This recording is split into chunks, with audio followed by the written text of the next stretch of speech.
I'm Major Roy Williams. I'm the area commander of the Salvation Army of Tulsa, Oklahoma. How long have you been working with the Salvation Army? I've been with the Army for 15 years now. Based solely in Tulsa, all your experience? No, I've spent 10 years in West Virginia, 5 years in Maryland, and now 9 months here in Tulsa. 9 months in Tulsa. How's it been so far? We're loving Tulsa. It's a great place to be. Okay, so your job title, what does that entail? What is your description? I oversee all the work of the Army here. We have the Center of Hope, 6 Boys and Girls Clubs, and 4 churches, and so I'm in charge of all of that. We're doing the project on homelessness and poverty. What type of organizations in Tulsa do you work with to help you with that? Well, we work with the city, with both the city and state on that. We work with the Day Center, which is right next door to us, with that, and any other agency that there's so many out there to list. It's kind of hard, but we work with all of them, and we collaborate really well with trying to make sure we can. None of us have enough to help everybody. There's enough homeless to go around, so we all try to pitch in and help each other to make sure we can do what we can. Okay.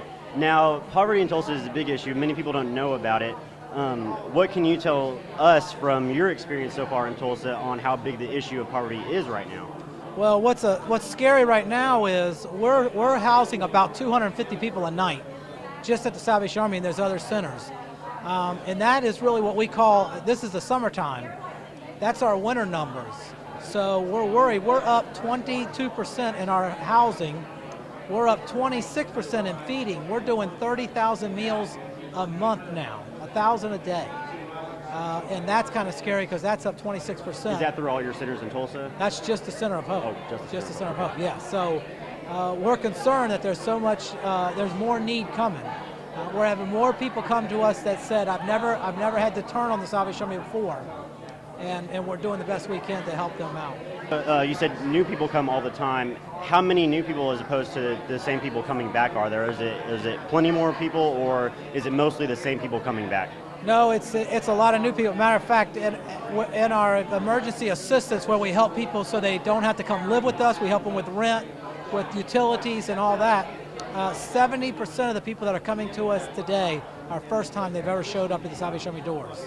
So that's a huge number of people. Now, are these individuals or families? Or they're families, mainly families, yes. So families maybe consisting of how many members, so to speak?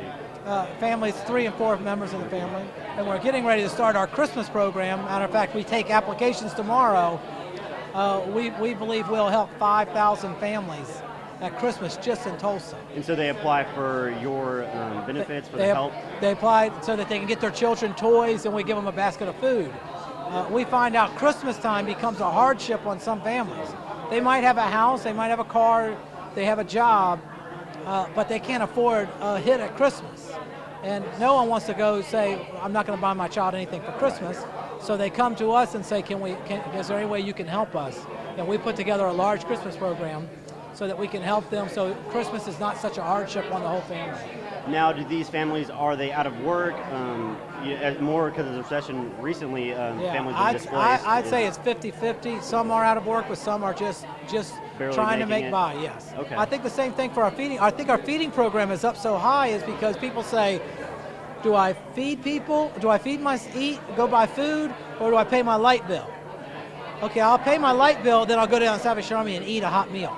And I think that's why our numbers are up so much. These people they're not all homeless, but they cannot afford. They got to give up something. Right. And tell me about your job description. What it entails, what you do on a daily basis.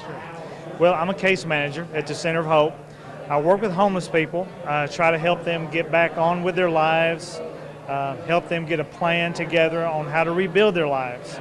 We work on housing, income, that sort of thing, to make sure they get back out in the community securely. And you offer programs for this. Tell me about the programs and the requirements and how you get involved, the processing and all that sort of thing. Sure. Well, if you stay at the Salvation Army, you're not just there. It's a requirement that you work with a case manager. It's also a requirement that you go through our programs. Our programs are called Pathways to Success. So when somebody comes into our shelter, what we do is every month we start a new step one. We kind of have a steps program. And that's called the Genesis program. So everybody new gets involved in the Genesis program, and they work their way up. We actually have several steps. We have the Genesis program is step one. Joshua Ruth is step two. Josiah is our Step 3 program. Step 4 is our Gideon program. That's if you're working full-time. And then we have transitional housing programs for families called Supportive Housing Program, and for single men and women called Project Able, and that's the program that I work with directly. So an individual or family comes into the shelter, they work with a case manager, they get into the programs, they work their way through those programs, and it's a plan to help them get through self-sufficiency. Everybody's going to be different. So what we're going to do is we're going to have an individual plan. There are some things that everybody has to do, but everybody's different. So we work on the individual things that a person has to do to get back out into the community. We work on housing.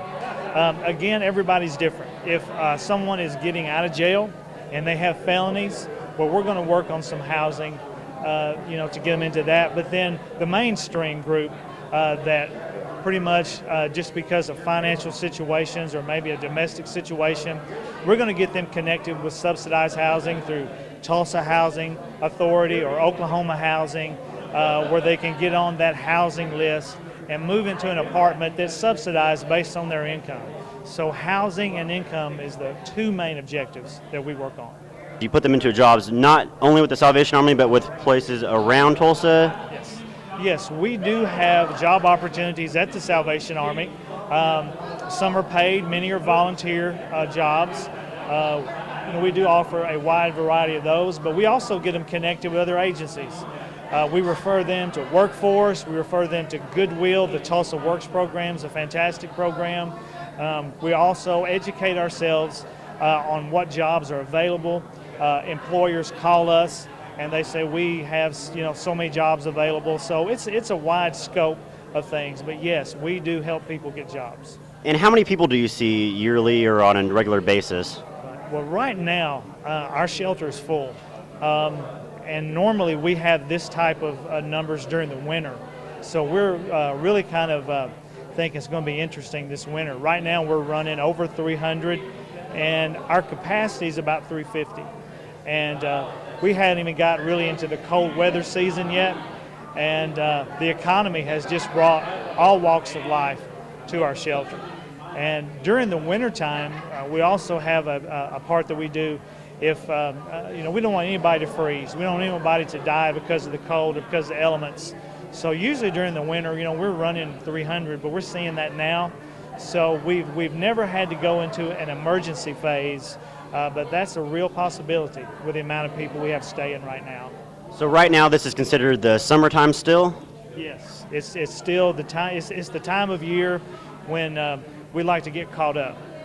It's the time of year when our numbers are lower, but that's not the case. I mean, we're feeding over 900 people a day food. We have a public meal every day. We're seeing an increase in that. We're seeing an increase in people staying, and it's families, it's single people, and it's people from all walks of life. How many years have you worked with the Salvation Army in this program? 5 years I've been working for the Salvation. 5 years, and over the 5 years, it's as you said, it's rose now. There's a big increase. So what do you expect for the winter season to come? There's going to be obviously more people coming through. So what do you guys do to compensate for that? Well, should we get full, and we've never had that happen as long as I've been there, we do have other Salvation Army buildings that we can use. Our building, the Center of Hope, is the lead agency when it comes to the city of Tulsa and their emergency plan. So it's something that we could, without very much effort, go into an emergency plan. We have the buildings, we have the kitchen capabilities, so it's not going to be an issue, but we've never had to enact that policy yet.